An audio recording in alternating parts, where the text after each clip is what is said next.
नमस्कार, आप देख रहे हैं अमर उजाला राजस्थान। अभी हम मौजूद हैं राजस्थान खाद्य व्यापार संघ के कार्यक्रम में और विषय है जो आगामी केंद्र सरकार का बजट है उस पर किस तरीके से अपनी मांग रखी जाए। तो इस वक्त हमारे साथ मौजूद है राजस्थान खाद्य व्यापार संघ के जो अध्यक्ष हैं बाबूलाल जी। तो इनसे पूछते हैं कि क्या इनकी डिमांड है। एक टैक्स रेशनलाइजेशन की जो डिमांड की जा रही है, तो क्या किस तरीके से रेशनलाइजेशन होना चाहिए? देखिए, पहली बात तो हम यही कहते हैं कि कुछ चीज़ें तो कम से कम छोड़ो आप। जैसे मान लें खाद्यान्न की बात की थी, जब शुरू में जीएसटी लगाने की बात आई तो आपने स्पष्ट कहा था कि हम खाद्यान्न को नहीं टच करेंगे। आपने फिर तिलहन पे टैक्स लगा दिया, आपने मसालों पे टैक्स लगा दिया और फिर दोबारा से आपने ये भी कर दिया कि 25 किलो तक तो सब पे ही लगेगा। तो ये जो दोहरी नीति है इसको तुरंत प्रभाव से अब रोका जाना चाहिए। दूसरी बात यह है कि कृषि के उत्पादन को आप बढ़ावा दो। कृषि के उत्पादन को बढ़ावा में स्पेशली आप तिलहन को बढ़ाओ। तो आपकी जो इतनी बड़ी विदेशी मुद्रा बाहर जा रही है, 1,50,00,000 टन तेल आप आयात करते हैं, तो हमारे किसानों को क्यों नहीं देते? ये सब हमारे जो विपणन है उसमें ये व्यवस्थाएं क्यों नहीं उत्पन्न करते? आप अच्छा बीज क्यों नहीं उत्पन्न करते? आप सोयल को जांच क्यों नहीं करते? आप अच्छी लेबोरेटरीज क्यों नहीं लगाते? तो ये सब बातें भी हम यूनियन बजट में चाहेंगे कि कहीं ना कहीं इनमें सुधार हो। इसके साथ साथ ही हम ये भी चाहते हैं कि देखिए, आपने कॉरिडोर लेके आ रहे हैं, रेलवे कॉरिडोर राजस्थान से बहुत बड़ा एरिया कवर कर रहा है। मैं ये कहता हूँ कि भाई राजस्थान से जो कॉरिडोर जा रहा है उसका अब विकास का पूरा हक, उसको भोगने का पूरा हक राजस्थान की जनता को है।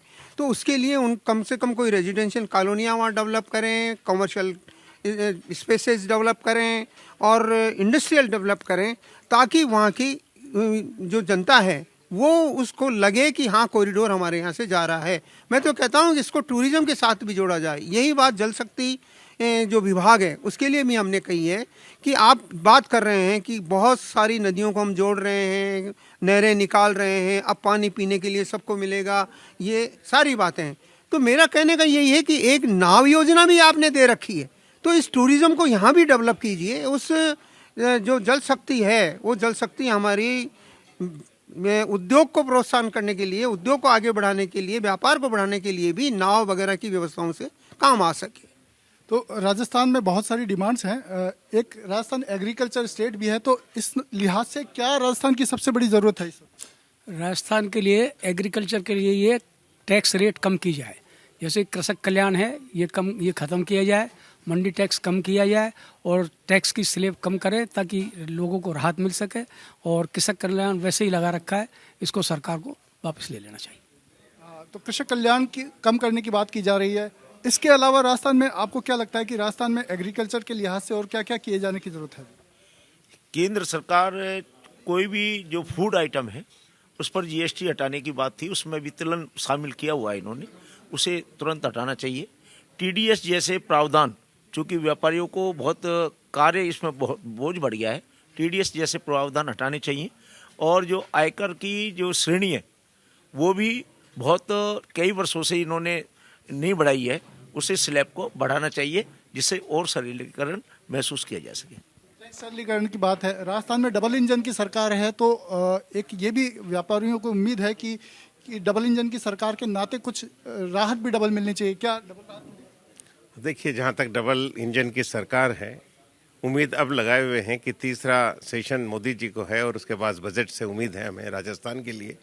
अभी देखिए, लेटेस्टली राजस्थान के अंदर राइजिंग ऑफ राजस्थान, नए औद्योगिक पार्क का पैसा यहाँ आए।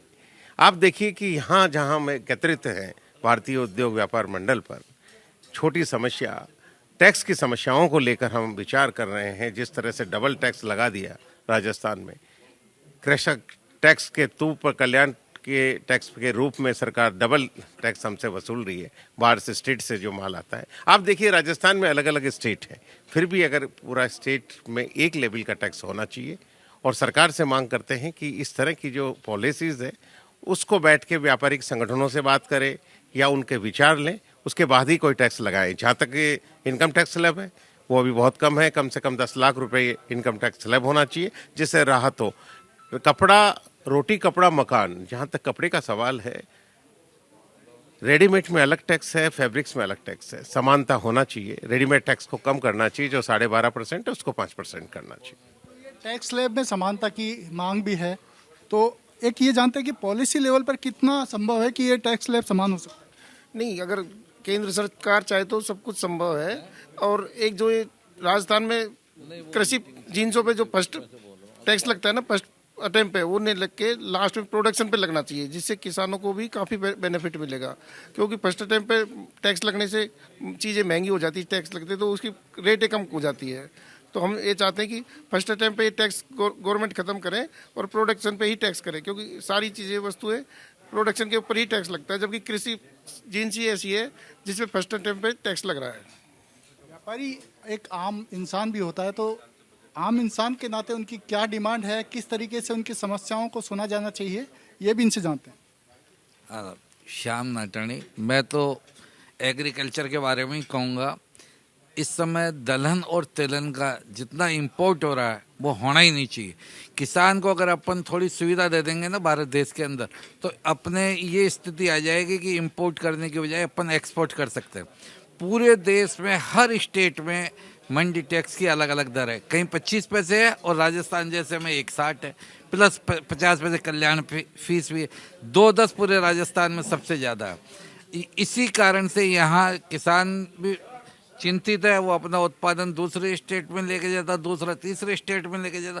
पूरे देश में मंडी टैक्स की जीएसटी जैसे एक रेट है, मंडी टैक्स की एक रेट होनी चाहिए और यहाँ के किसानों को प्रोत्साहित करना चाहिए कि उनका उपज का मूल्य एमएसपी दर पे मिलेगा और उनको गारंटी होनी चाहिए, तो भारत एक आत्मनिर्भर देश बन सकता है, वरना वही ढोल वही पता जाए। अमर उजाला जीवांजलि के सारथी की मदद लें और महाकुंभ में स्नान जरूर करें।